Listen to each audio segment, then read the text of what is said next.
రేయ్, మరి అమ్మాయి వెంట ఎందుకు పడుతున్నావురా? నా బాధను మర్చిపోవడానికి. అమ్మా నాన్నలకు అలా జరిగాక ఎప్పుడు వాళ్ళ గురించి ఆలోచించేవాడిని. ఒక టైంలో కీర్తిని చూశాను. అచ్చం మామలాగే అనిపించింది తెలుసా. తను కసురుకుంటుంటే మా నాన్న తిప్పినట్టు అనిపించింది. తర్వాత నా దరిద్రం గుర్తొచ్చి తనకు దూరంగా ఉండడమే బెటర్ అనిపిస్తుంది.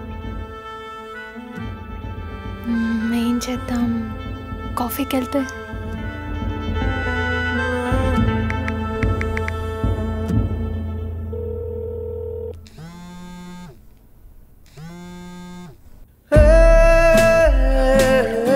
హలో కీర్తి. అర్జున్, రేపు ఫ్రీయేనా? ఏం లేదు ఇప్పటికీ. ఏ? అదే నువ్వు మొన్న కాఫీ అన్నావు కదా, రేపు వెళ్దామా? ఓకే వెళ్దాం.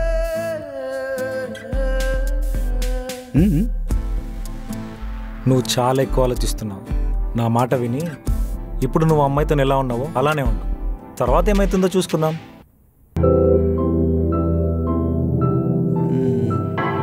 Okay okay